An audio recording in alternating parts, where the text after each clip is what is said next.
네, 이번 세션의 좌장은 제주 한라대학교 인공지능학과의 이영준 교수님이십니다. 이영준 교수님은 자연어 처리를 통해 금융, 경제, 지속가능성, 의료, 교육 등 다양한 분야에서 최첨단 인공지능 서비스를 통해서 혁신을 이끌어내가고 계시고요. 당면한 문제를 해결하고 또 의사결정을 잘 향상시키기 위한 AI 솔루션 개발과 연구에 매진하고 있으며 이 교육자로서 AI 전문가 양성에도 헌신해 주시고 계십니다. 이영준 교수님과 발표자분들 무대 위로 모시도록 하겠습니다. 네, 오늘의 마지막 세션 네 번째 세션이죠. 이영준 교수님과 발표자분들 지금 무대 위로 올라오고 있는데요. 여러분 큰 박수로 맞아주시기 바랍니다.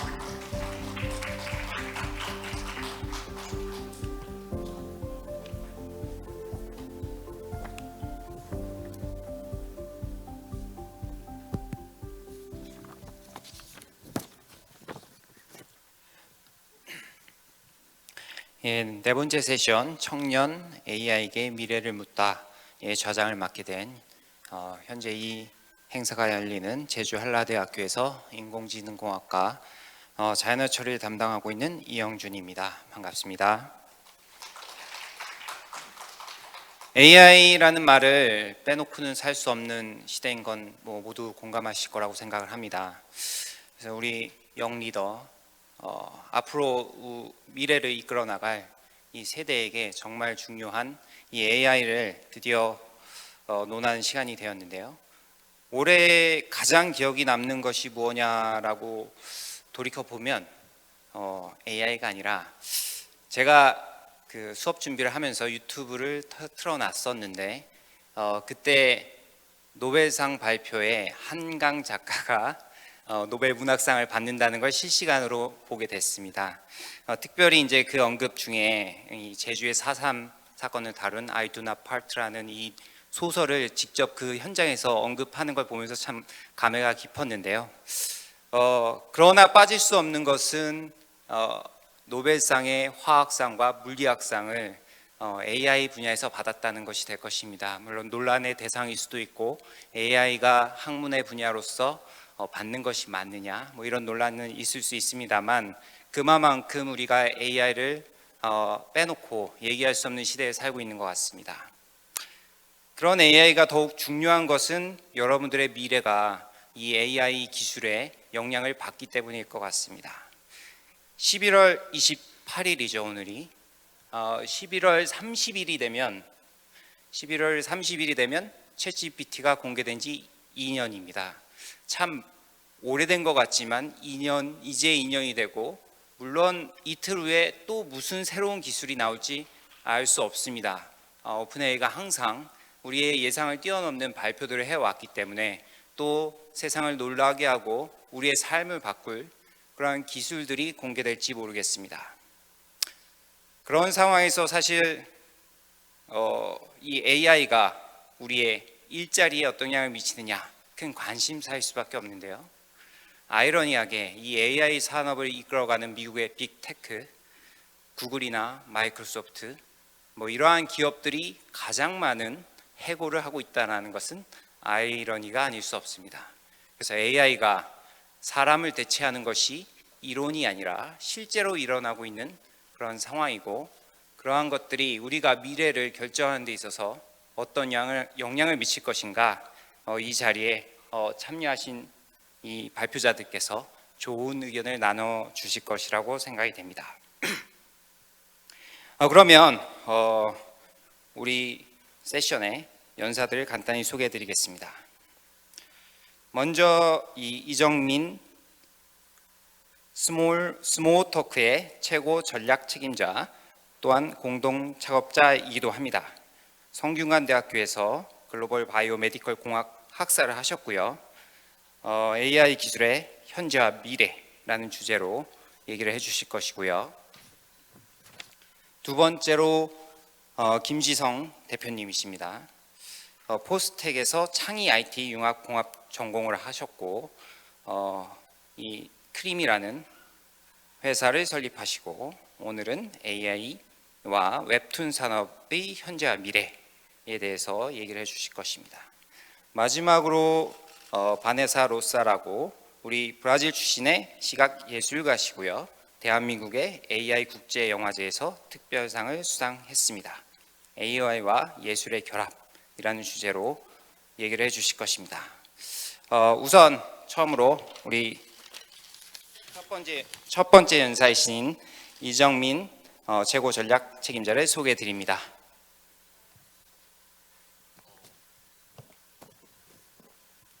발표 진행을 하면 괜찮을까요?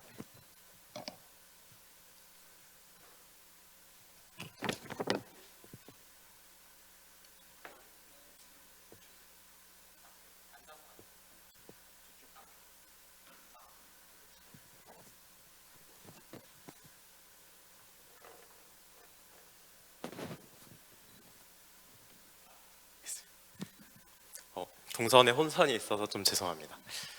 네, 안녕하세요. 첫 번째 발표를 이제 맡게 된 스모어톡의 최고 전략 책임자이자 공동 창업자인 이정민이라고 합니다. 만나서 반갑습니다. 저는 이미 온 AI 시대라는 주제로 이제 준비를 했는데요. 마침 저희 발표자분들 모두가 이미지 쪽 관련한 AI 이제 업계 관련 분이셔서 이제 제가 좀 전반적인 내용을 다루는 게 좋겠다 싶어서 이 주제를 택하게 됐고요. 사실 오늘 서울에서 발표를 할 뻔했는데 다행히도 어제 결항은 안 됐어가지고 무사히 이제 날라와서 이제 이렇게 발표할 수 있게 돼서 참 감사하게 된 것 같습니다. 네, 간단히 제 소개를 말씀을 드리면 저는 창업이랑 좀 관련이 많은 사람이 된 것 같아요. 원래 되게 안정을 추구했던 사람인데 어쩌다 보니까 연구만 하다 보면 재미가 없는 것 같아서 창업 쪽을 하게 됐고, 그러다 보니까 창업을 하려면은 투자 쪽을 좀 알아야 되겠구나 해서 VC 쪽에 잠깐 있었고, 그리고 VC를 좀 잘하려면 다시 창업을 해야 되겠구나라고 생각을 해서 이제 실제 법인 설립 후 이제 진행을 하고 있습니다. 저희 스모어톡을 간단하게 말씀을 드리면 저희 팀은 그 AI 이미지 어시스턴트 플라메를 개발하고 운영을 하고 있는데요. 이 서비스는 결국 나중에 뒤에도 말씀드리겠지만 이미지 생성을 하고 편집을 정말 쉽게 할 수 있는 도구라고 정의를 할 수 있을 것 같습니다. 저희 팀을 이제 네 줄로 소개를 드리면, 이제 서비스는 말씀을 드렸던 내용이었고, 법인 설립 2개월 만에 시드 투자를 유치를 했고, 법인 설립 5개월 만에 퍼스트 펭귄이라는 신용보증기금에서 최고 단계 기업으로 이제 선정이 됐고, 법인 설립 1년 만에 딥테크 팁스 선정이 되면서 사실 1년 동안 한 자금 35억 원 정도를 확보를 한 상황이고요. 그리고 서비스 운영을 시작한 지 5개월 만에 100개국에 도달을 해서 많은 사용자를 지금 유치를 하고 있는 상황입니다. 그래서 저희는 정말 많은 그 파트너사와 함께 저희 팀을 운영을 하고 있고요. 최근에는 구글 본사에서 이제 선정이 돼서 함께 AI 개발에 박차를 가하고 있습니다. 네, 이제 주제를 시작을 하려고 하는데요. 이게 그 사실 내용이 조금 유출이 된 것 같아요. 자정님께서 이제 말씀을 해주셨는데 혹시 앞에 보이시는 이분들이 어떤 특징을 갖고 계신지 다들 알고 계시나요? 이분들은 바로 올해 노벨 수상자분들입니다. 뭐 노벨 수상자분들인 게 다 뭐 특별할 거는 없는데, 노벨 수상 분야에는 이제 6가지 분야가 존재를 합니다. 물리학, 문학, 화학, 뭐 평화상, 생리의학, 그리고 경제학. 올해 한국에서는 사실 좀 뜻깊은 일이 있었어요. 한강 작가님께서 노벨 문학상을 타시면서 한국에선 2번째로 수상을 했고, 사실 그 소식 때문에 조금 많은 게 세계적으로 화제가 됐던 소식이 조금 묻힌 부분이 없지 않아 있습니다. 그게 뭐였냐면 노벨 물리학상, 노벨 화학상과 관련해서 AI 연구 주제가 이제 수상을 했다라는 측면인데요. 이거는 이제 역사상 최초였고, 최초였음에도 불구하고 두 개의 분야에서 수상을 했기 때문에 정말 인상 깊은 이정표였다라고 지금 모두가 얘기를 하고 있는 상황입니다. 그래서 앞에 이제 노벨 물리학상 같은 경우는 AI 모델에 대해서 그냥 전반적인 연구를 했던 내용이 이제 수상을 하게 되었고, 노벨 화학상 같은 경우에는 이제 데미스 허서비스를 주축으로 한 그 딥마인드에서 연구했던 알파폴드 관련한 주제가 이제 수상을 했습니다. 그래서 정말 좀 AI가 이제는 세상에 들어왔다라는 게 이제 확실하게 된 사건이 아닌가라고 생각이 듭니다.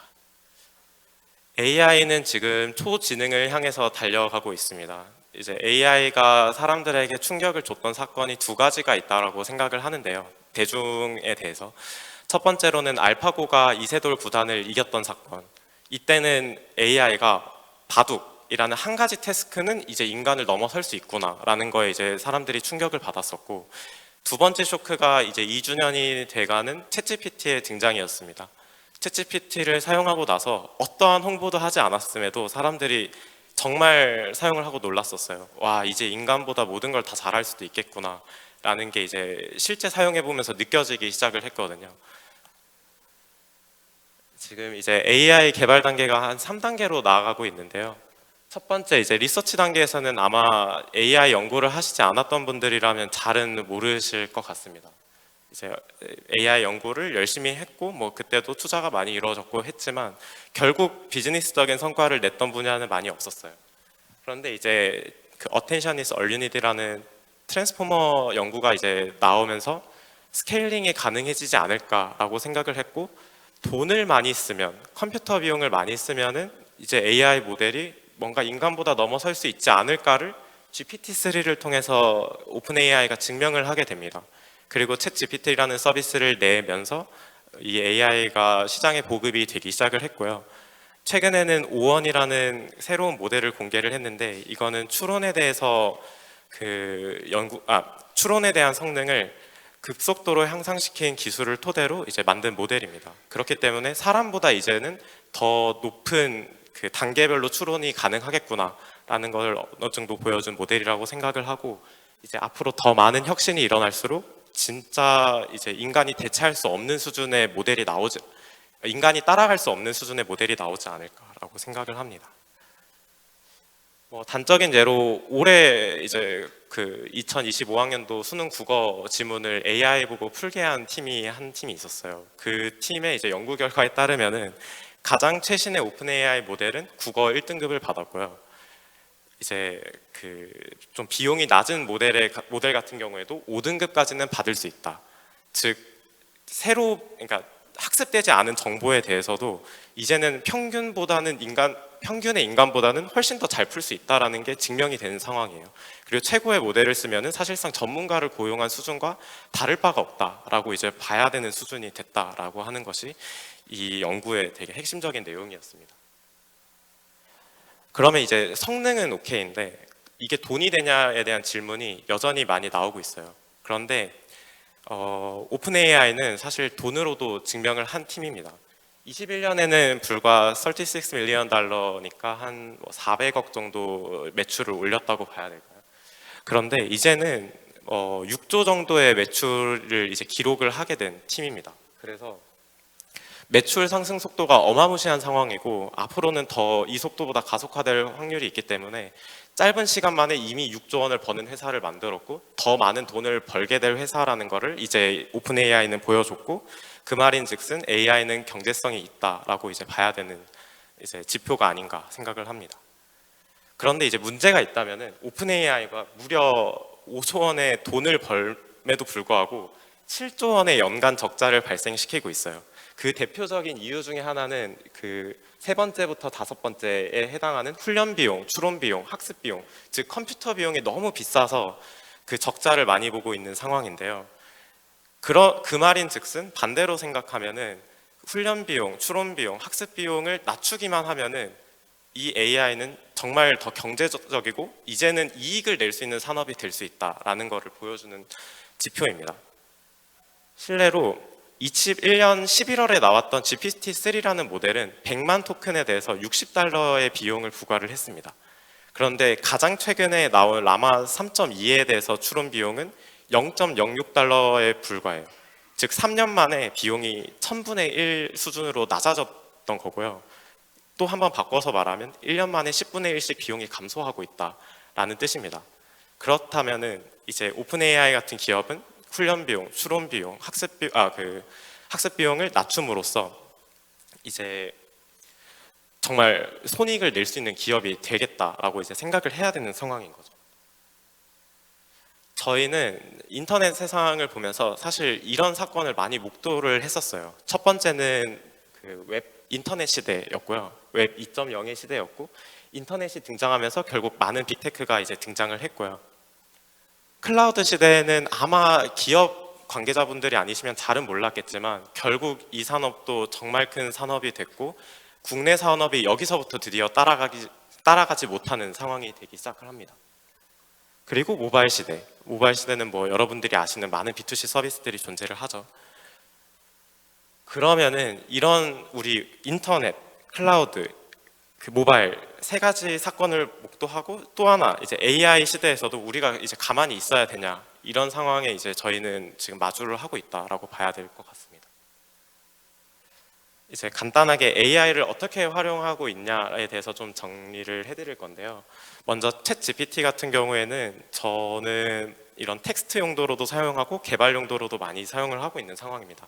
간단하게 예시를 보여드리면, 먼저 이제 최근에는 웹 검색 기능이 등장을 함으로써 자료 수집에 상당히 용이해졌습니다.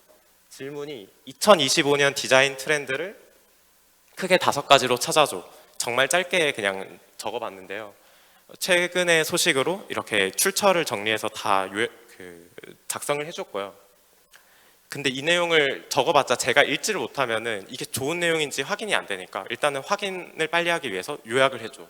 했을 때 정말 빠르게 확인이 되고, 이 내용을 이제 링크드인 같은 SNS 포스트를 올리려고 합니다. 그랬을 때 그 톤에 맞게 정리를 해야 되니까 이 톤에 맞게 얘기를 해줘 라고 하면은 또 작성이 되고, 마지막으로 저희가 한국 그 독자들만을 상대로 하면 시장이 너무 작잖아요. 더 많은 그 구독자분들을 확보를 해야 되니까 그분들을 향해서 이제 하기 위해서는 영어로 번역을 해야 되고, 그 톤에 맞는 영어로 번역을 하게 해줘 라고 했을 때 이제 만들어서 그대로 링크드인에 공유를 하면 되는 상황이 됩니다. 그래서 이제 뭐 10초 만에 사실상 링크드인 포스트 하나가 뚝딱 나온 거죠. 이미지 관련해서는 이제 저희 플라멜을 이제 사례로 하나 들 건데요. 원하는 이미지를 언스플래시나 셔터스톡, 구글에서 이제 검색을 합니다. 근데 이 이미지들은 보통 유료이거나 저작권에 좀 문제가 있는 상황이 될 확률이 높습니다. 그랬을 때 정말 원하는 이미지를 본인만의 이미지로 만들기 위해서 이미지를 넣어서 그 원하는 장면을 또 추가적으로 넣어가지고 이미지를 10초 만에 생성을 해냅니다. 그래서 첫 번째 이미지가, 좌측의 이미지가 그 레퍼런스 이미지이고 우측의 이미지가 바로 AI가 생성해낸 이미지라고 봐주시면 되고요. 그럼 이 이미지를 결과물에 어떻게 사용해야 될까를 봤을 때 보통은 배경을 제거해서 포스터에 이제 추가를 하게 됩니다. 그래서 배경 제거 버튼 그냥 하나를 누르면은 5초 만에 배경 제거가 되고요. 그리고 다양한 인스타그램, 뭐 링크드인, 뭐 SNS 채널에 이제 공개를 하려면은 이미지 사이즈의 변형을 주거나 또는 약간 다른 스타일로 또 만들어서 해줘야 되는데, 이제 이거를 10초 만에 또 이미지를 늘려줘, 아니면 이미지 스타일을 바꿔줘 해서 다양하게 이미지를 재구성할 수 있는 상황입니다. 그래서 1분 만에 이미지 작업이 또 끝난 거죠. 이게 PDF 파일이라서 지금 GIF가 안 되는데, 이제 영상도 사실 정말 많은 발전이 있었습니다. 이미지를 넣어가지고 대표적인 밈 이미지를 넣어서 이거를 영상으로 바꿀 수 있는 작업도 가능하고요. 이제 APT, 아파트 영상을 그대로 다른 스타일의 영상으로 만드는 것도 너무 쉽게 가능해진 세상이 되었습니다.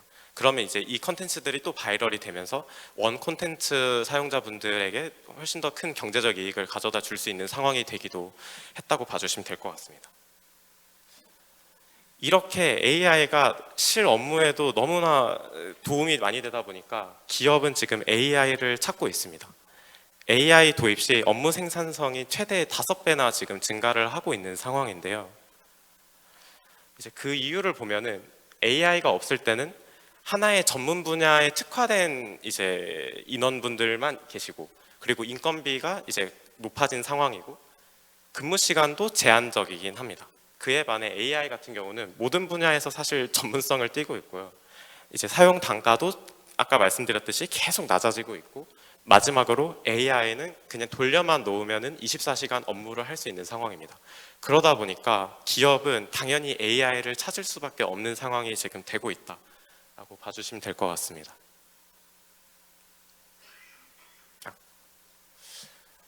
그래서 기업이 AI를 찾는다에 대해서 이제 저는 두 가지 방향으로 생각을 해봤는데요. 저희 기업이 생각하는 방향과 또 이제 실제 현장에서 발생하고 있는 상황, 그거를 말씀을 드리겠습니다.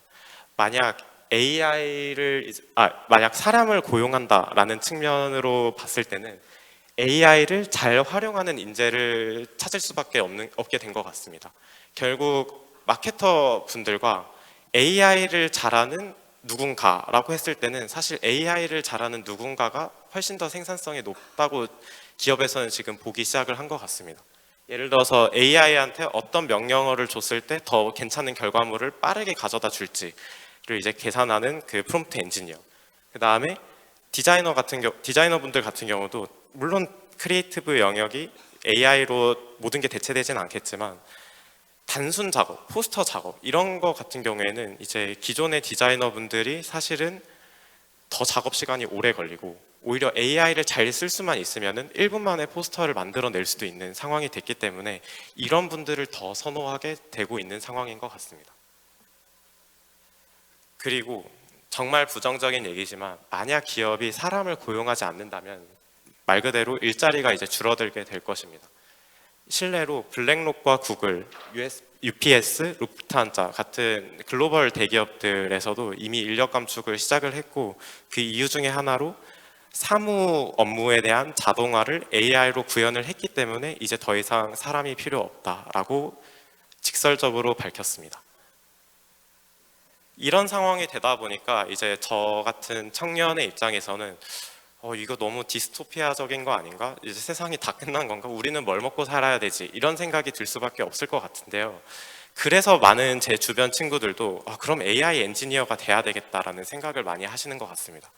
그런데 또 돌이켜보면은 AI 엔지니어가 또 일자리를 많이 차지하고 있다고 생각하지도 않고요. 그게 또 세상에 도움이 되는 방향도 아닌 것 같습니다. 다양한 사람이 있어야 세상이 돌아가기 때문에 그 방향은 옳지 않다고 생각을 하는데 그러면 이제 우리가 어떻게 해야 되냐를 이제 세 가지로 말씀을 드리면 일단은 이제는 저희가 모든 업무를 다 할 수 있다라고 생각하는 사람이 돼야 될 것 같습니다.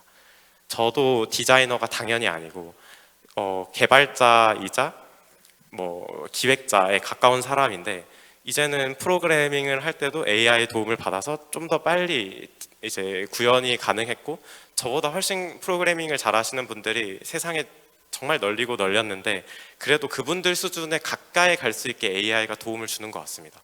그리고 디자인과는 저는 아주 거리가 먼 사람인데 제가 이제 포스터를 만들 수 있는 사람이 되기도 했고요.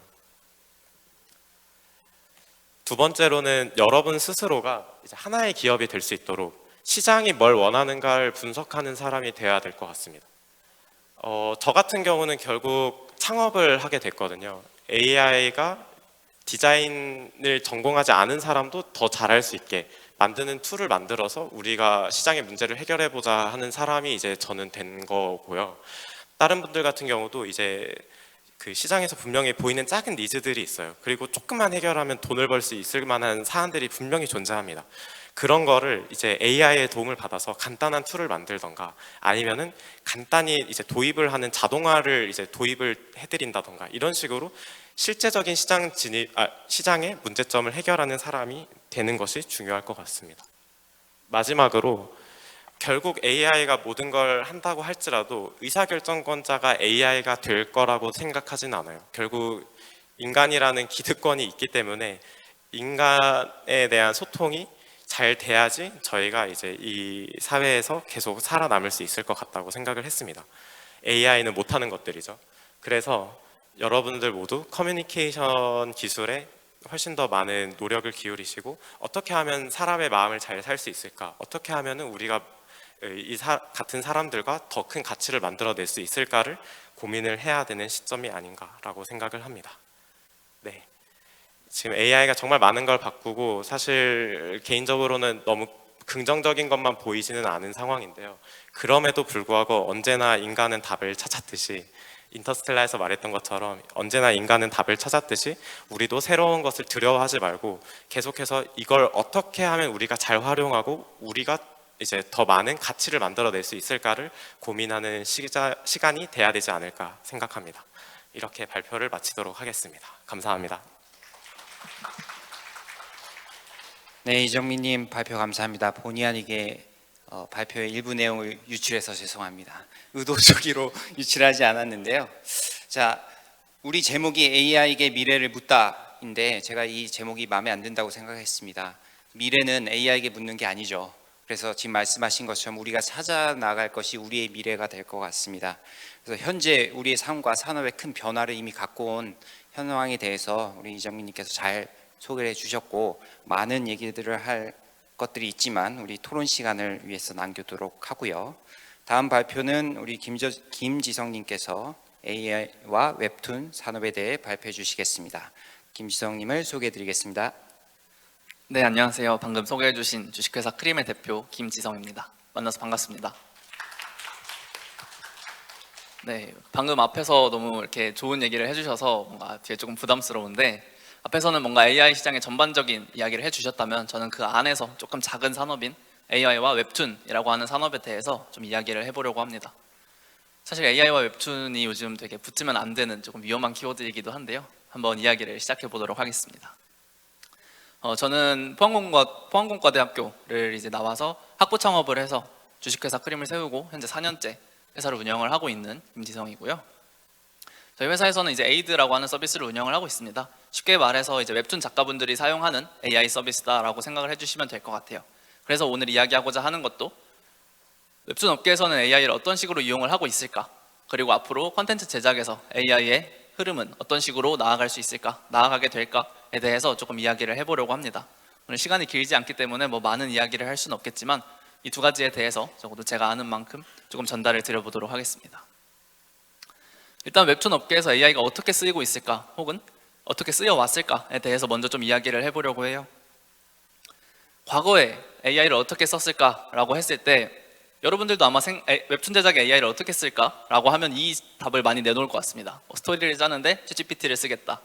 그리고 이미지를 프롬프트로 생성을 해서 웹툰 연재용으로 쓰겠다. 이걸 모두가 가장 먼저 이야기할 것 같습니다. 가장 직관적이고 1차원적인 답변이 될 수 있을 것 같아요.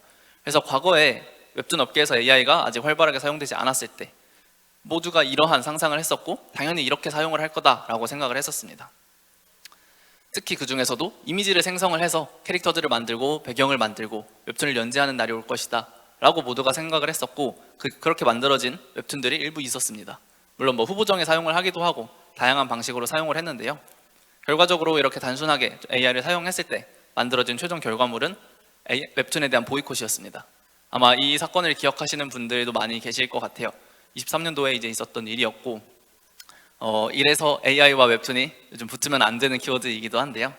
이렇게 보이콧 사태가 발생을 했었습니다. 보이콧 사태가 발생을 하고 나서 그럼 이제 웹툰 업계에서는 AI는 완전히 퇴출이 되었을까라고 해서 살펴보게 되면 이제 웹툰 업계에서는 그 보이콧 사태를 기점으로 해서 크게 두 가지로 AI 업계들이 나뉘게 됩니다. 첫 번째는 이제 시장에서 AI는 웹툰에 사용하면 안 된다라는 목소리가 너무나 강하게 나왔기 때문에 모두 이제 음지로 숨어버리게 됩니다. 사업을 하고 있음에도 사업을 하고 있지 않은 척, 그리고 AI를 사용하려고 시도하고 있음에도 우리는 순수하게 컨텐츠를 제작하는 척, 이렇게 수면 아래로 숨는 기업들이 있었고요. 또 반대로 이제 웹툰 산업에서는 기회가 없겠구나라고 판단을 하고 웹툰 산업을 떠나는 사례들이 있었습니다. 그렇게 해서 떠나간 게 대표적으로 이모티콘 혹은 교육 산업으로 많이 나아가게 됩니다. 그럼 이제 웹툰 업계에서 AI는 완전히 사라졌느냐? 그렇게 그 부분을 알아보기 위해서 통계를 조금 살펴보게 되면 그렇지 않습니다. 실제로 23년도에 문화체육관광부 한국콘텐츠진흥원에서 발간한 자료를 보게 되면 생각보다 많은 비율이 이미 AI를 써서 연재를 하고 있고 또 우린 직접 AI를 개발할 수 있는 능력도 갖췄다라고 하는 웹툰 작가 혹은 스튜디오들이 많이 있는 것을 볼 수가 있습니다. 그럼 이들은 도대체 AI를 어떻게 써왔던 걸까? 다 음지화되고 다 웹툰 업계를 떠났는데 어떻게 사용을 하고 있었을까? 이 부분에서 살펴보게 되면 사실 이렇게 웹툰 보이콧 사태가 발생을 한 기간에도 많은 웹툰 제작사들 그리고 또 많은 웹툰 작가들은 자체적으로 R&D 조직을 만들거나 R&D에 대한 많은 공부를 자체 개발을 하겠다라는 시도를 계속 해오고 있었습니다. 그러나 24년도에 들어서면서 이러한 시도가 아무래도 큰 성과를 발휘하지 못했고 그렇기 때문에 뭐 예산적인 이유나 뭐 다양한 이유에 있어서 많은 좌절들을 하게 됩니다. 여기가 이제 음지화되었던 AI 업계들이, AI 기업들이 다시 한번 살아날 수 있는 기회가 되는데요. 그렇게 숨어들었던 AI 기업들이 24년도를 기점으로 해서 다시 수면 위로 올라오게 됩니다. 그렇게 올라오면서 크게 두 가지 형태로 분화가 돼요. 첫 번째는 이제 외주 업체. 우리가 AI를 써서 너네 외주를 조금 값싸고 더 빠르게 수행해 줄게 라고 하는 기존에도 있던 웹툰 외주 업체들이 AI를 쓰는 형태의 방식이 한 가지가 생겨나게 됩니다. 그리고 기존에 모두가 생각했던 챗GPT 같이 그냥 고객이 바로 이용할 수 있는 엔드투엔드의 서비스들이 나머지 하나 예시가 될 것 같습니다. 그래서 결과적으로 AI를 어떻게 쓸래? 라고 한다면 지금 스튜디오들, 제작사들이나 혹은 개인 작가에게는 세 가지 선택지가 있습니다. 자체적으로 개발해서 쓰겠다, 혹은 AI를 사용하는 외주업체에게 맡기겠다, 혹은 내가 직접 AI 서비스를 이용을 해서 웹툰을 제작을 하겠다. 이렇게 세 가지 선택지로 나뉘게 됩니다. 사실 그래서 AI를 어떻게 쓴다라는 건데 이 부분이 아직 안 나왔죠. 그 부분에 대해서 한번 이야기를 해보도록 하겠습니다. 앞서 말씀드렸듯이 이제 과거에 AI를 써서 웹툰을 만들겠다라고 한다면 크게 이미지 생성, 프롬프트를 통해서 뭔가 이미지를 생성을 하고 뭐 거기에서 인페인트를 하거나 다양한 방식들을 써서 그림을 만들어내겠다. 즉 이런 식의 그림을 상상을 했습니다. 무언가 내가 의도를 말하면 얘가 알아서 뚝딱 내가 원하는 결과물을 만들어 주겠지 라는 것을 상상을 했던 거죠. 근데 이게 현실적으로 생각을 해봤을 때 우리가 한 80명, 150명, 200명이 작업하는 스튜디오에서도 내가 연출자가 말했던 말을 실제 작화가가 가져갔을 때는 전혀 다른 결과물이 나와서 왜 이렇게 그렸어요를 하는 게 스튜디오들의 일상인데 사람과 사람이 해도 그렇게 되는데 과연 AI한테 프롬프트 한 문장 입력한다고 내 마음에 쏙 드는 그리고 독자들을 설득할 수 있는 그림이 나올까? 절대 그렇지 않았습니다. 그래서 지금은 이렇게 네 분야로 크게 많이 세분화가 되었습니다. 첫 번째는 스토리 및 식자, 이 부분은 여전히 많이 활용이 되고 있습니다. 시나리오를 설계하고 뭐 페르소나를 설정하고 대사나 번역, 교정 다양한 분야에서 사용이 되고 있고요. 기존의 이미지 생성, 뭔가 무언가를 넣으면 뚝딱 만들어줄 것이다 라고 생각했던 부분이 그게 아니구나 라고 하면서 사람이 기존의 공정대로 작업을 하면서 그 공정을 조금 더 빠르게 하고 조금 더 효율적으로 할 수 있는 방향으로, 즉 보조하는 방향으로 분화되게 됩니다. 그 얘가 이제 선화와 채색 작업을 할 때 이제 뭐 연출을 구상하고 또 콘티를 제작하고 선화, 즉 선 그림을 그리거나 색을 칠하는 이러한 과정에서 사람이 하는 일을 AI가 옆에 붙어서 보조하는 형태로 분화가 되고, 또 배경 같은 경우에도 기존에 이제 3D 작업물들을 많이 사용을 해왔는데 그 3D 작업물에 대해서 이제 뭐 그림체를 이식을 해준다라거나 혹은 뭐 색조와 같은 후보정 효과들을 만들어주는 이런 식으로 AI 활용이 많이 분화가 되게 됩니다. 이렇게 AI를 사용하는 과정에서의 핵심 요소는 크게 네 가지를 꼽아볼 수 있을 것 같아요. 작화 일관성, 그리고 기존의 공정을 유지할 수 있느냐, 즉 AI를 쓰기 위해서 사람을 자르고 모든 프로세스를 갈아엎어야 하느냐, 그리고 작가가 개입하고 수정할 수 있느냐, 마지막으로는 저작권을 침해하느냐, 이 네 가지가 웹툰 업계에서는 AI의 핵심 쟁점이 되는 것 같습니다. 그 중에서도 저는 제일 중요하다고 생각하는 게 작화 일관성인데요. 이 작화 일관성 문제를 해결하기 위해서 등장하는 게 이제 파인 튜닝이라고 하는 기술이 나오게 됩니다. 많이들 아마 알고 계시는 기술일 수도 있고 또 처음 들어보시는 분도 있을 것 같아요. 이제 파인 튜닝이라고 하는 기술이 나오면서 웹툰 업계에서 본격적으로 정말 많은 서비스들이 등장을 하게 됩니다. 내 캐릭터에 대해서 맞춤형으로 무언가를 만들 수 있다라고 하는 기술인데 저희 에이드 서비스도 뭐 마찬가지입니다. 뭐 대부분의 서비스들이 많은 비슷한 방향을 추구하고 있기 때문에 저희 서비스를 기준으로 이제 설명을 드리게 되면 이제 뭐 저희 서비스 같은 경우에는 캐릭터 이미지, 본인이 가지고 있는 캐릭터 이미지에 대해서 이미지를 업로드하면 그 캐릭터 전용 AI를 만들어준다. 이게 바로 파인 튜닝 기술이 나오게 되면서 가능했던 방식이죠. 그래서 AI가 단순히 무작위성의 이미지를 만들어내는 게 아니라 내 작화를 일관되게 만들어줄 수 있다라고 하는 게 지금 웹툰 업계에서 AI를 쓰기 위해서 가장 필요한 형태입니다. 그럼 이렇게 나만의 AI를 만들었다라고 했을 때 사람들은 어디에 쓰냐? 그게 아까 말씀드린 세 가지 형태로 분화되었던 선화나 채색, 그리고 뭐 배경이나 후보정 등의 과정에 그렇게 나만의 AI, 내가 직접 만든 내 캐릭터를 위한 AI를 사용한다. 그게 지금 웹툰 업계에서의 AI 트렌드라고 보시면 될 것 같습니다. 그래서 앞서서 그렇게 학습시켰던 AI를 가지고 뭐 스케치를 넣어서 선화를 만든다라던가 혹은 뭐 콘티를 넣어서 선화를 만든다라던가 또 채색을 하는데 활용을 한다거나 이제 작가들끼리 협업을 하기 위한 용도로 이제 뭐 밑그림용 그림을 스케치를 만든다라거나 다양한 방식으로 활용을 하게 됩니다. 여기서 알 수 있는 거는 우리가 처음에 생각했던 무언가 내가 프롬프트 정도 한 문장 입력을 했을 때 뚝딱 만들어줄 것이다 라고 했던 방향이 아니라 사람이 하던 공정, 그 공정 그대로 세분화해서 그 공정에서 사람이 조금 더 빠르게 작업하고 사람이 조금 더 효율적으로 작업할 수 있도록 보조하는 형태로 발전해 나가고 있다 라는 부분입니다.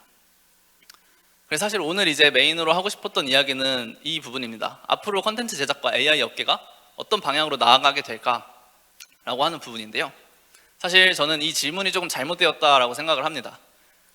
앞서서 제가 전달드렸던 내용을 한번 돌이켜보면 결국 웹툰 업계에서 AI를 쓰겠다라는 시도는 계속해서 있었고 보이콧 사태가 있었음에도 웹툰 업계는 굴하지 않고 AI를 지금도 계속 시도하고 있는 상태입니다. 그 상태에서 과거에는 뭔가 프롬프트를 넣으면 뚝딱 만들어주겠지 라고 하는 방향으로 나아가고 모두가 그 방향만을 상상하다가 지금은 사람의 공정에 맞춰서 모든 게 세분화되고 그 공정 안에서 보조하는 형태로 변화해서 시장을 선도해 나가고 있는 상태입니다. 그러면 그 흐름은 어떻게 만들어졌을까? 어떻게 했길래 그런 흐름이 만들어졌을까를 우리가 알게 되면 앞으로 어떤 흐름으로 나아가게 될까도 조금 추측해 볼 수 있을 것 같아요. 그런 흐름으로 나아가게 됐던 거는 자연스럽게 그런 흐름이 만들어진 게 아니라 저희 기업 또 저희 경쟁사들 혹은 웹툰 업계에 있는 많은 기업들이 그런 방향으로 이끌었기 때문입니다. 그런 방향이 웹툰 산업계에 도움이 된다라고 판단을 했고 웹툰 업계에서 웹툰 제작을 하는데 실질적으로 도움이 된다라고 판단을 했기 때문에 그 방향으로 의도적으로 만들어간 겁니다. 그래서 저는 우리가 늘 하는 상상이 앞으로 미래는 어떻게 될까? 미래 그 흐름 속에서 나는 어떤 역할을 해야 될까? 이런 생각을 많이 하지만 우리가 정말 해야 되는 생각은 흐름을 어떻게 만들어 가야 될까? 라는 생각이라고 생각합니다. 즉 여기 앉아있는 저희 발표자들도 마찬가지고 지금 이제 듣고 계신 분들도 마찬가지고 결국 우리가 미래의 세상을 만들어가는 입장이고 우리가 어떻게 만들어갈까를 상상하는 게 곧 현실이 될 수 있는 세상입니다. 그렇기 때문에 단순히 이 세상의 흐름이 어떻게 될까에 이제 편승해서 그 흐름에 따라가서 이득을 취하려고 하는 것보다도 어떻게 변해야 할까라고 하는 걸 생각을 해서 그 변화의 흐름으로 우리가 직접 만들어가는 게 필요하고 그렇기 때문에 우리는 어떤 방향으로 만들어 가야 될까에 대한 고민을 했으면 좋겠다고 생각을 합니다. 그 한 예시가 될 수 있는 게 이제 저희 기업 같은 경우에는 이제 AI 기술이 굉장히 딱 봤을 때 우와 하기 좋은 분야잖아요. 근데 그것보다도 이제는 현장에서 실효성이 있는 정말 쓸모가 있고 그걸 썼을 때 도움이 되는 방향으로 나아가야 되고 또 우리는 결국 인간이기 때문에 단순히 기술만 발전시키는 게 아니라 그 기술이 인간과 공존할 수 있는 방향으로 만들어 가야 된다. 그리고 그 AI를 사용을 했을 때 그 산업이 망가지는 것이 아니라 산업이 긍정적인 방향으로 성장해 나갈 수 있는, 즉 모든 웹툰 작가가 잘려서 웹툰 업계가 사라지는 게 아니라 웹툰 작가들이 더 많은 작품을 할 수 있게 되고 더 좋은 작품을 많이 만들어낼 수 있는 긍정적인 방향으로 이끌어 나갈 수 있어야 한다라는 게 제가 가지고 있는 생각입니다. 이런 식으로 여러분도 여러분 나름의 어떠한 생각을 가지고 우리가 어떤 방향으로 업계를 만들어 나가겠다라고 하는 직접 주도적인 그림을 좀 그려 나가는 게 우리에게 필요하지 않을까라고 생각을 합니다. 네, 여기까지 좀 간단하게 이야기를 해봤습니다. 감사합니다. 네, 김지성님의 발표 감사드립니다. 마지막 이 발표자는 바네사 로사인데 시간이 많지 않다고 합니다. 그래서 일단 발표는 녹화되어 있는 영상으로 보겠고요. 바로 보자마자 질문을 하도록 하겠습니다. 30분 후에 나가야 된다고 해서요. 그럼 바로 준비된 영상을 시청하도록 하겠습니다. Hello everyone, my name is Vanessa Rosa. 안녕하십니까. 저는 바네사 로사이고 브라질 출신의 시각예술자로 주로 미국 캘리포니아에서 활동하고 있습니다.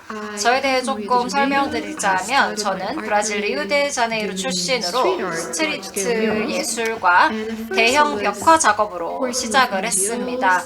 처음에는 NGO나 활동가 단체들과 협력을 하면서 벽화를 그렸었는데 제가 작업하던 장소에 살만한 사람들을 그리면서 굉장히 자연스럽고 유기적인 작업을 했습니다. 그러다가 2015년에 레이저 커팅 기술을 발견을 한 후에 브라질에서 흔히 볼 수 있는 포르투갈 타일을 새로운 관점에서 작업하기 시작했습니다. 그리고 중국 패턴 그리고 세계 각국의 도자기 문화에서 영감을 받아 다양한 문화권의 패턴을 연구했고 이를 통해서 생성형 예술과 기술 협업단체로 이어지게 되었습니다.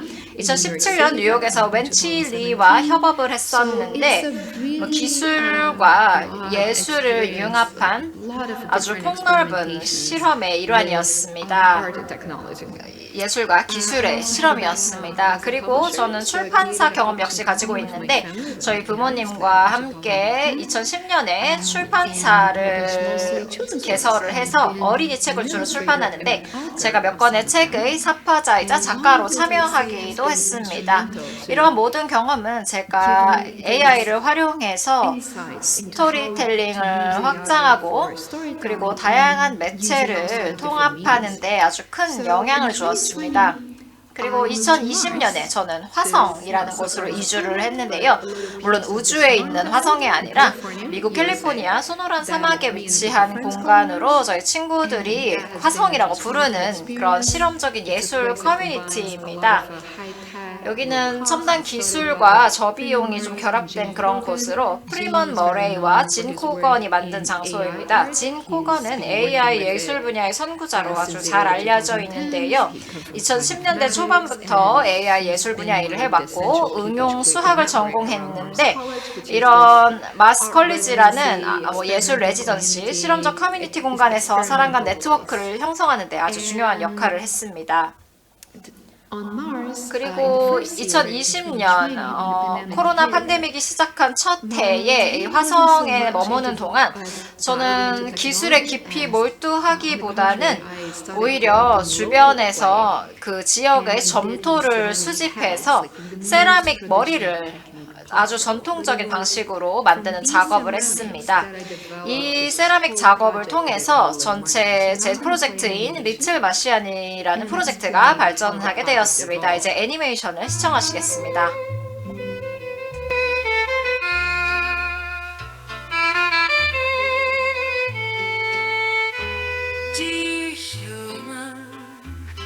Dear human muse of my dream, I'm one of your poets and I come to apologize for the songs I've sung.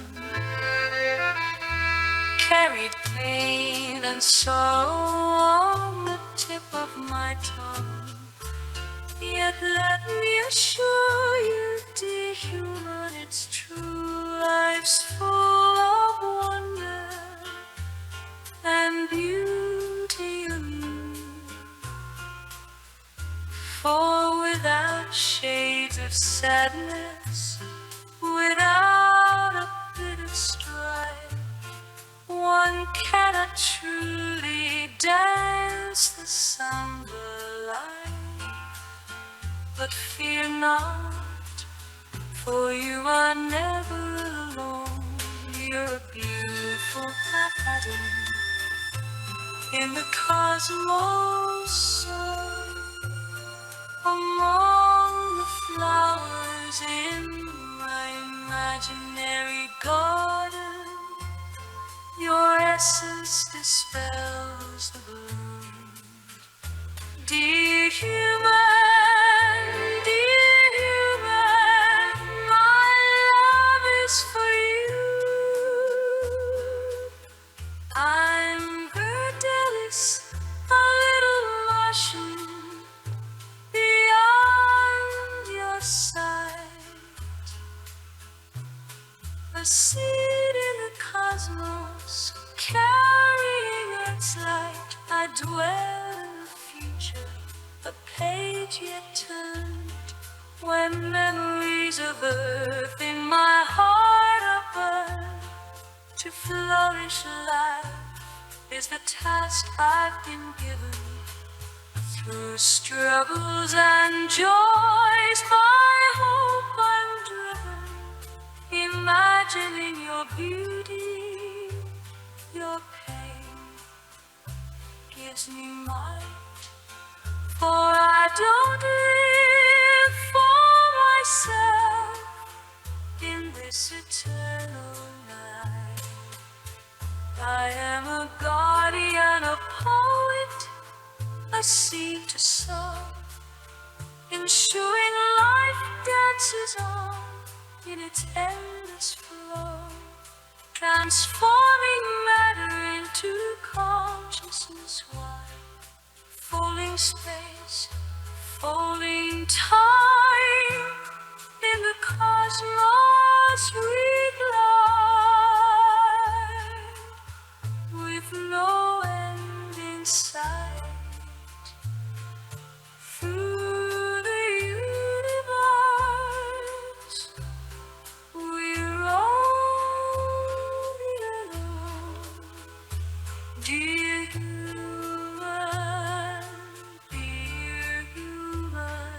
you're never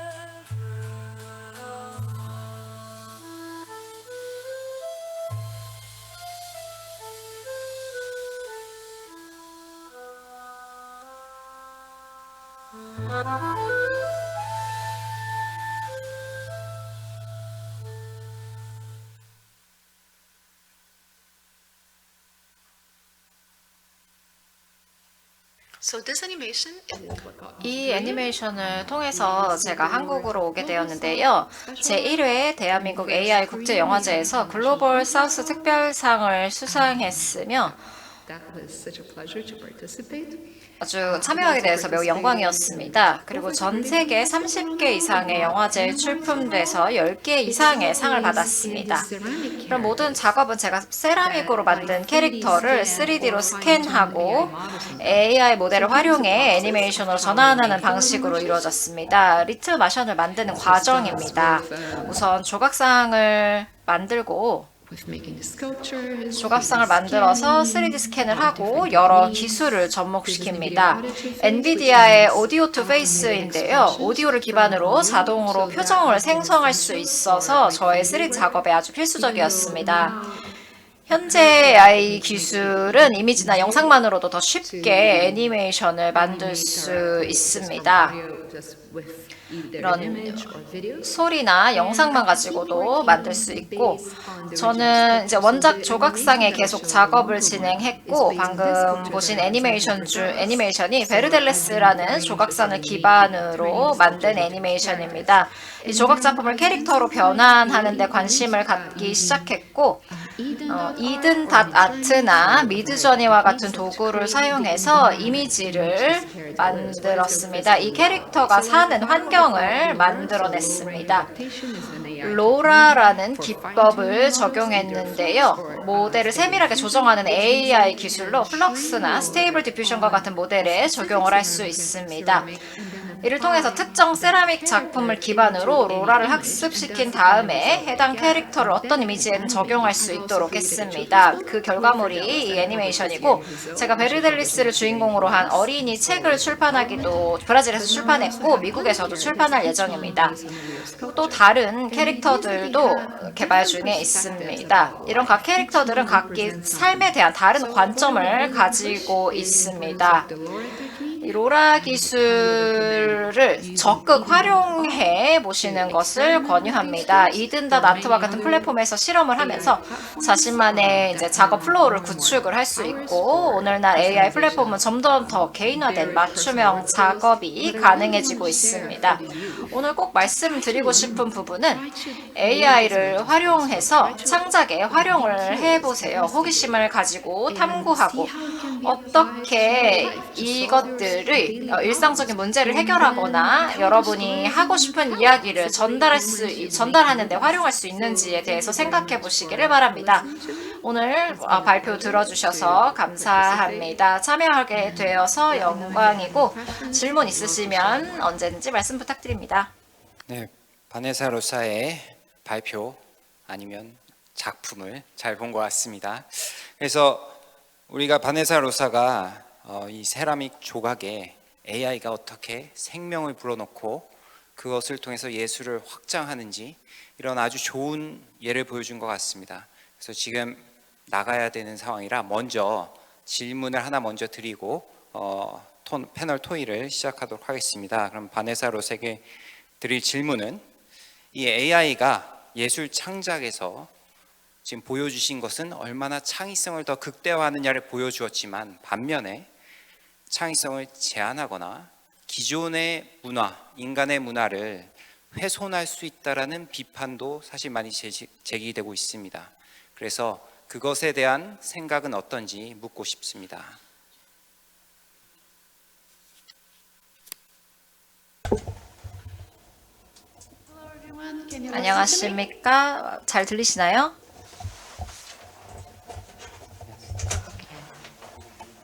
네, Great. 네 좋습니다. Thank you so much for having me here. 오늘 초대해 주셔서 감사합니다. 그리고 질문에 답을 드리자면 AI는 인간의 창의성에 아주 큰 도움이 될 것이라고 생각하는데 어떻게 사용할 줄 안다면 큰 도움이 될 것입니다.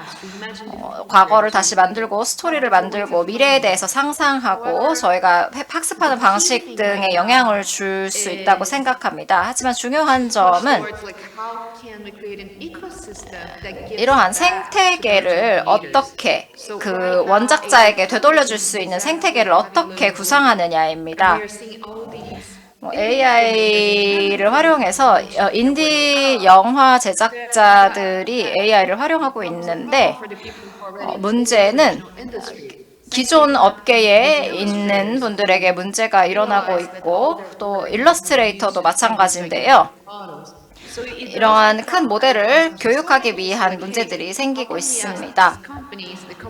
이런 회사들이 AI 모델을 이제 만들면서 뭐 데이터의 투명성을 유지한다든지 이 사회에 어떤 거를 다시 줄 수 있는지에 대한 문제가 있습니다. 그리고 사회에 우리 커뮤니티 AI에 기여하는 커뮤니티들에 어떻게 기여할 것인가에 대한 문제가 있습니다. 이 사회가 다시 재편되고 있는데 창의성과 관련돼서는 AI가 아주 긍정적인 영향을 줄 것이라고 생각합니다. 하지만 소유권, 시장에 대한 권리, 배포 이러한 문제 등에 대해서는 아주 조심스러운 접근이 필요하고 개방된 협의가 필요하다고 생각합니다. 저희 예술가들이 AI를 사용하지 않는다. 이것은 좀 장기로 봤을 때 지속 가능하지가 않다고 생각하고 AI 회사들이 좀 더 책임감을 갖고 임하도록 이제 압력을 좀 줘야 한다고 생각합니다. 그리고 이런 창작자들을 키우는데 기여해야 한다고 생각합니다. 결국 우리가 사는 사회는 인간이 사는 사회죠. 그래서 우리가 사회적으로 합의하고 같이 살아가는 사회이기 때문에 결국 AI에 우리 창작하신 분들이 트레이닝에 사용되는 이 부분에 대한 적절한 보상도 필요하고 또한 이런 창의성을 저해하지 않기 위해서 우리가 인간으로서 우리의 역할을 포기하지 않는 그러한 것이 중요할 것 같습니다. 그래서 좋은 발표와 답변에 감사드리고요. 그러면 이제 본격적으로 패널 토의를 한번 시작해 보도록 하겠습니다. 패널 토의에는 발표를 하신 우리 이정민님, 그다음 김지성님, 그리고 현장에서 참여하신 분의 성함을 알려주시면 좋을 것 같은데, 한번 그럼 소개를 직접 한번 해주시죠. 저희가 전달받지 못해서. 네, 안녕하세요. 저는 이번에 청년 국제대사로 참여하게 된 이가은입니다. 김가은님, 이가은입니다. 이가은님, 죄송합니다. 이가은님. 그래서 이가은님까지 해서 이 토론을 한번 시작을 해 보도록 하겠습니다. 먼저 발표해 주신 분들에게 먼저 질문을 하나씩 드리고 공통적인 질문에 토론을 한번 해보도록 하겠습니다. 먼저 시작하기에 앞서 이 AI라는 것이 기술이죠.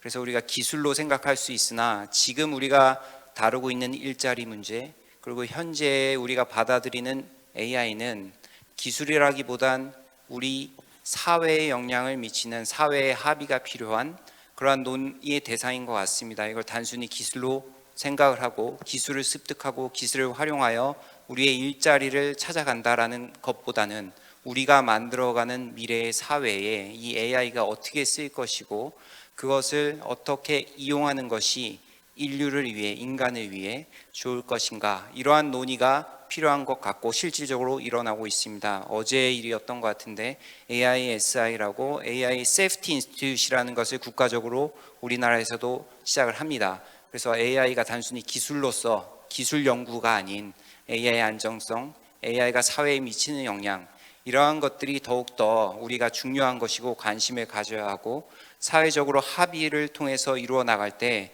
다양한 사회 문제가 발생하지 않을 거라고 생각을 합니다. 먼저 이정민 님께 질문을 드리면 우리 AI가 현재 얼마나 생산성을 향상시키고 바꾸고 있는지를 보여줬습니다. AI가 사람의 조력자로서 얼마나 많은 도움을 주는지도 알려주셨는데 지금의 AI는 사실은 에이전트로 가고 있어요. AI가 스스로 일을 합니다. 우리를 도와주는 것이 아니라 AI가 알아서 일들을 하는 시대로 가고 있고 또 더욱더 초지능 AI라고 표현하신 이러한 부분이 더욱 실현화된다면 그러한 것이 더 가속화될 것이라고 생각이 됩니다. 그럼 그때 가져올 이러한 사회적 도전과 문제점들이 지금 우리가 맞이하는 AI보다 더 클 거라고 생각이 됩니다. 그거에 대한 어떤 생각이 있으신지 묻고 싶습니다. 말씀해주신 대로 자장님께서 말씀해주신 대로 AI 에이전트 시대로 지금 가고 있고요.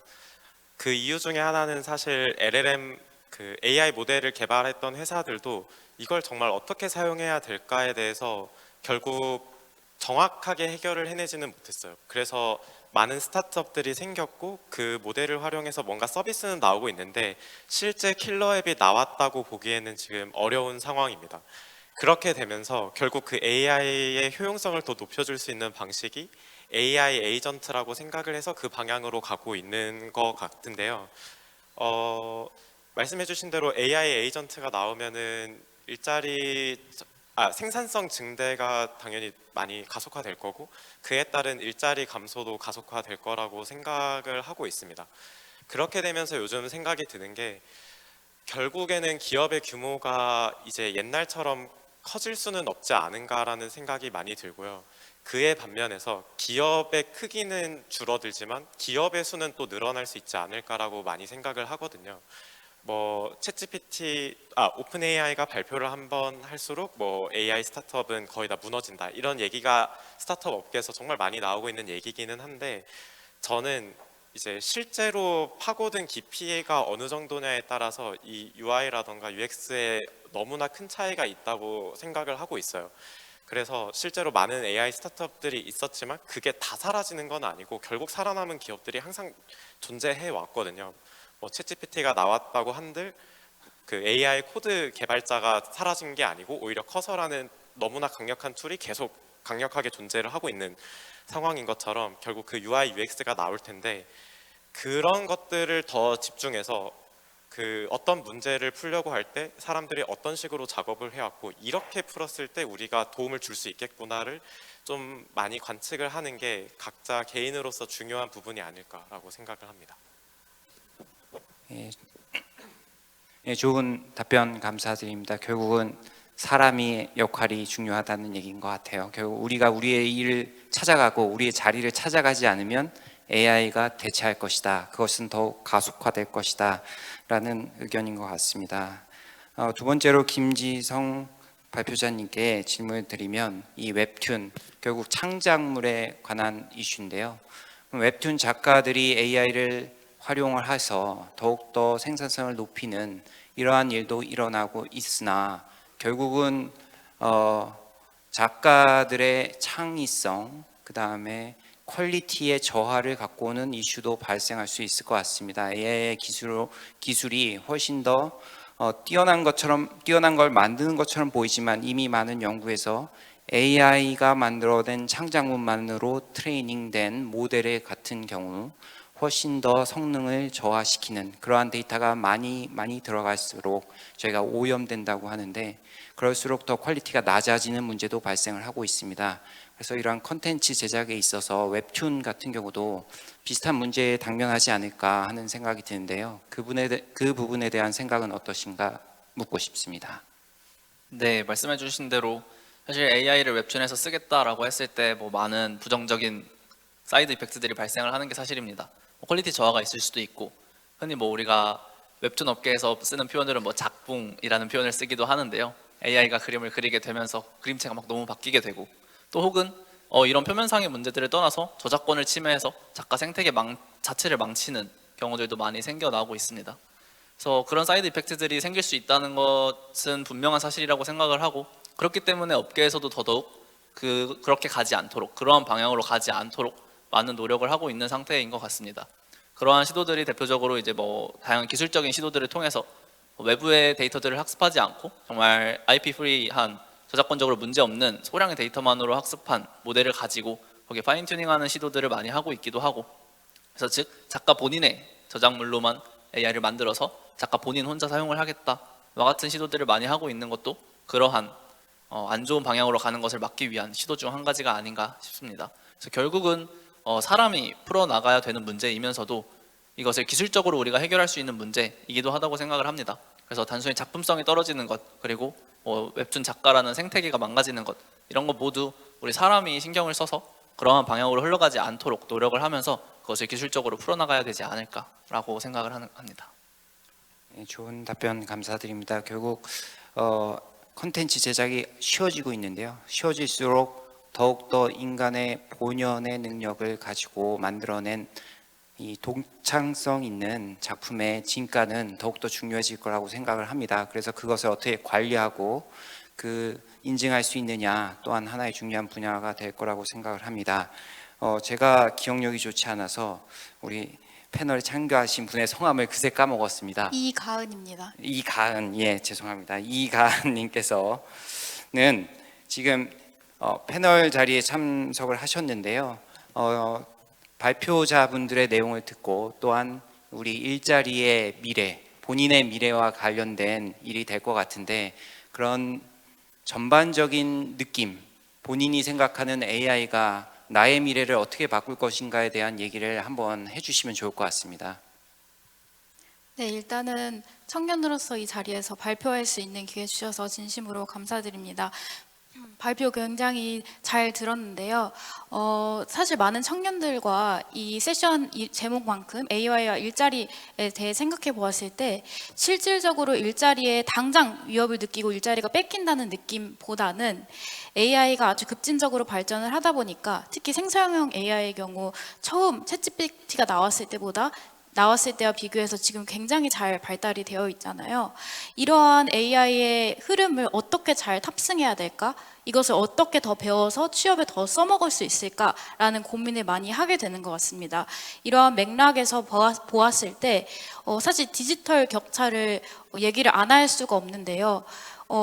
이 뭔가 AI를 사용할 수 있는 사람과 사용하지 못하는 사람의 이 격차가 굉장히 커질 거라고 생각을 하고, 저는 이제 국제 개발 협력 쪽에 관심이 있다 보니까 특히 소외계층, 뭐 장애인이라든지 아니면 고령층들, 뭐 농어민들 같은 경우에는 이런 디지털 격차가 더욱 심해질 것이라고 생각을 하고, 또 AI가 먼저 발달한 국가들과 그렇지 않은 그런 국가들, 팔로워하는 국가들 사이에서도 국가 간의 격차가 또 굉장히 커질 것이라고 생각이 들어요.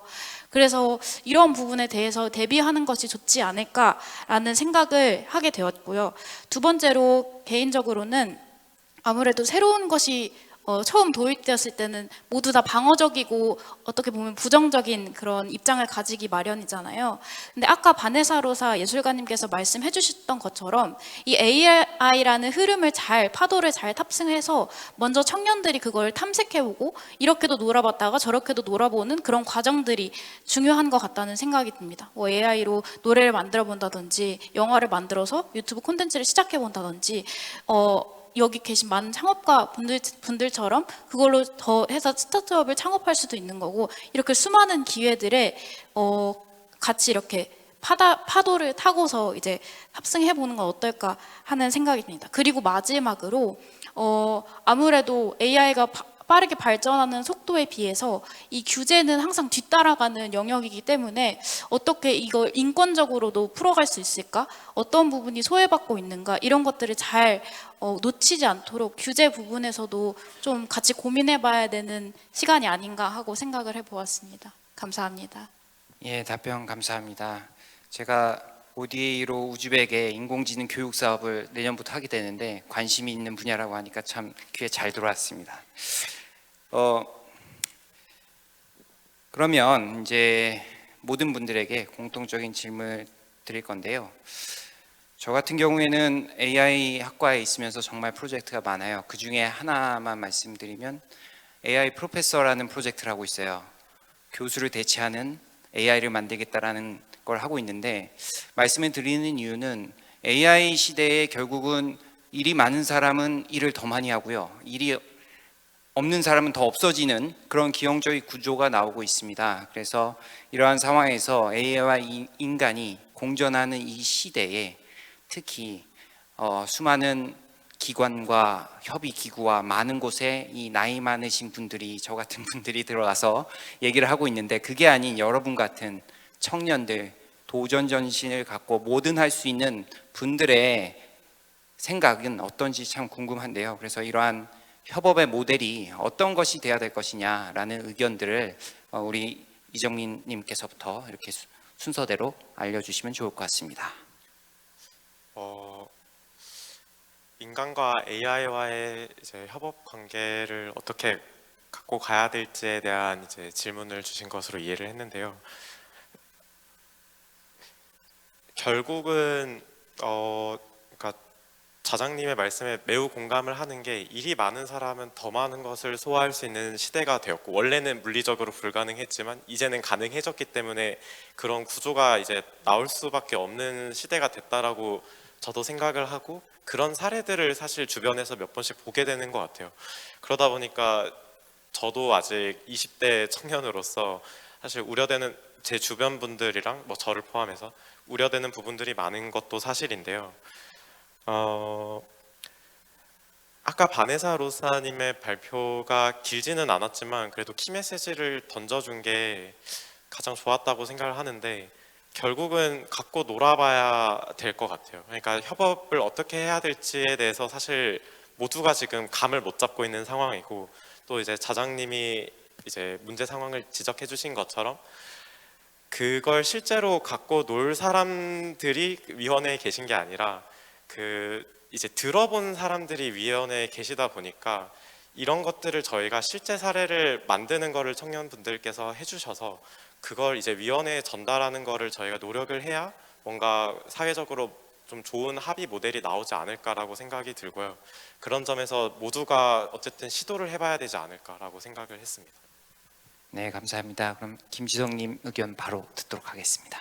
네, 뭐 AI와 인간의 협업이라고 한다면 이제 사실 우리가 생각하는 인간에게 이로운 협업의 형태는 분명히 있을 거라고 생각을 합니다. 사회적인 합의를 만들어갈 수 있을 거라고 생각을 하고, 그러나 우리 인간은 워낙 많기 때문에 우리가 원하는 방향으로만 연구가 이루어지지는 않을 것 같아요.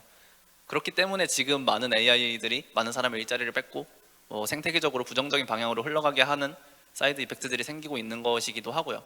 사실 그 흐름을 막을 수는 없을 것 같습니다. 역사적으로 봤을 때도 사실 그러한 흐름 자체를 우리가 부정적인 AI는 아예 만들지 말자라고 해서 그 어떤 연구원도 그거를 손대지 않는 일은 생기지 않을 것 같아요. 그래서 단순히 어떤 방향으로 가야 될까라기보다도, 그러면 결국 어떠한 부정적인 방향에서의 연구 결과들은 계속해서 나오게 될 텐데, 인간에게 크게 도움이 되지 않는, 장기적으로 도움이 되지 않는 방향의 작업물들, 그리고 협업 방식들 혹은 AI의 형태들이 많이 나오게 될 텐데, 우리는 어떻게 대응해야 될까? 이런 생각이 저는 오히려 조금 더 드는 것 같습니다. 그 측면에서 저는 인간이 환경에 대한 태도랑 비슷하다고 생각을 합니다. 우리가 환경오염을 대할 때 크게 두 가지 선택지가 있는데요. 환경오염을 늦추는 선택지와 변화하는 환경에 대응하는 선택지가 있습니다. 그래서 저는 저희가 AI를 대할 때에도 이제 가능한 사회적인 합의들 그리고 제도들을 만들어가면서 가능한 인간에게 이로운 방향으로 AI가 발전하도록 좀 방향을 잡아주고, 또 부정적인 방향으로의 속도를 늦춰주는 노력을 하는 한편, 반대로 또 그러한 부정적인 AI의 발전 속에서 이제 인간이 대응할 수 있는, 또 우리가 일자리가 사라졌을 때 다른 일자리를 대체할 수 있도록 그런 기민하게 대응할 수 있는 두 가지 방향을 모두 가지고 가면 좀 인간과 AI가 모두 공존하면서 좋은 세상이 만들어지지 않을까 생각합니다. 네, 감사합니다. 그러면 이관님의 의견을 듣도록 하겠습니다. 네, 아까 전에 이영준 교수님께서, 자장님께서 ODA 사업을 말씀을 해주셔서 저도 그쪽으로 조금 생각을 해보았는데요. 저는 교수님처럼 이렇게 많은 경험을 가지고 있지는 않지만 제가 인권 NGO에서 일을 하면서 그 부탄의 장애 아동 청소년들을 위한 이런 디지털 교육 사업 발굴에 참여를 해본 적이 있었는데요. 장애 아동들한테 왜 디지털 교육이 필요하지? AI가 필요하지? 당장 그게 급한 건가? 라고서 생각을 할 수도 있었는데 막상 가서 보니까 그 장애 아동들 같은 경우에는 처음에 조기 발달이 굉장히 중요한데 그런 것들 간단히 AI를 활용해서 뭐 생성되는 것들, 터치할 수 있는 것들 그런 것들을 교육하는 것만으로도 이 장애가 심해지는 것을 초기에 좀 대응할 수 있다고 하더라고요. 그래서 그런 것들이 정말 소외받고 있는 소외계층들에게 특히 시각장애인들에게 그 음성으로 읽어주는 서비스라든지 이런 것들이 잘 사용할 수 있을 거라고 기대를 합니다. 네, 감사합니다. 네, 감사합니다. 우리의 미래가 아주 기대됩니다. 제가 청중의 질문을 받기 전에 질문을 하나만 더 던지도록 하겠습니다. 이 청년들이 이 AI 기술을 활용해서 창의성을 높이고 생산성을 높이는 데 있어서 기성세대가 아니면 국가가 무엇을 해주었으면 좋겠는지 간단히 한마디씩 들어보도록 하겠습니다. 이정민 님부터 대답해 주시기 바랍니다. 생각을 항상 연구나 고객만을 생각해서 이제 살아왔다 보니까 이렇게 큰 합의를 좀 생각을 해본 적은 많이 없었던 것 같은데 개인적으로 일단 연구적으로는 연구 지원을 당연히 잘 해야 된다라고 생각을 합니다. 국가별 모델이라고 불리는 소버린 모델이 계속해서 대두가 되는 것도 물론 엔비디아의 마케팅의 일환일 수도 있지만 사실 국가적으로 보유한 모델이 없으면은 종속될 수 있고 그게 지금의 유럽의 상태라고 생각을 하거든요. 빅테크에 어떻게 보면 잠식이 돼가고 있는 그런 점에 있어서 이제 국가적으로 봤을 때 이제 연구에 연구에 지원할 수 있는 환경을 구축하고 두 번째로는 그런 이제 AI 환경에 대해서 단순히 규제만 하는 게 아니라 이걸 어떻게 활용하면 좋을지 많이 활용해 보세요라는 그런 분위기를 장려해 주셨으면 좋을 것 같습니다. 네, 감사합니다. 시간이 없는 관계로 바로바로 답으로 넘어가겠습니다. 네, 저는 두 번째라 생각할 시간이 조금 있었는데요. 이제 뭐 국가 혹은 기성세대가 우리에게 뭘 해줬으면 좋겠느냐라고 했을 때 저는 교육일 것 같습니다. 사실 웹툰 업계에서 생각을 했을 때 웹툰 업계에서도 가장 걱정하는 것 중에 하나가 예비 작가들, 지금 학습 중인 작가들이 AI를 너무 써서 기본적인 개념도 익히지 못한 상태에서 웹툰만을 만들어 가서 이 웹툰 생태계 자체가 망가지지 않을까? 이런 걱정을 굉장히 많이 합니다. 그래서 저는 오히려 교육 업계에서 기존에 배워왔던 것들 그리고 우리 인간에게 필요한 것들을 잘 선별해서 더 잘 교육하고 또 그것들을 잃지 않으면서 AI를 활용할 수 있는 방법들을 교육해 줄 필요가 있지 않을까라고 생각을 합니다. 네, 저도 추가적으로 앞에서 모든 말씀을 다 잘 해주셔서 그런 교육들과 그런 연구들이 일어났을 때 청년들이 활발하게 이런 경험들을 나눌 수 있는 커뮤니티가 많이 생성되었으면 좋겠다고 생각을 하고 그 기성세대 분들께서 청년들이 목소리를 많이 낼 수 있고 그런 의견들을 많이 반영할 수 있는 오늘과 같은 장을 많이 마련해 주셨으면 하는 바람입니다. 감사합니다. 예, 감사합니다. 청중의 질문을 받으려고 했으나 시간이 없어서 마무리하라고 하여서 마무리를 해야 될 것 같고요. 청년 AI에게 미래를 묻다인데 AI가 살 세대에 AI에게 미래를 묻는 것이 아니라 여기 훌륭하신 연사분들 또 들으시는 분들께서 미래를 설계하고 묻고 답을 해나가는 모습이 참 보기 좋고 아름다운 것 같습니다. 이것으로 이 세션을 마치도록 하겠습니다. 감사합니다. 네, 다시 한번 수고해 주신 좌장님과 발표자 박수 부탁드립니다.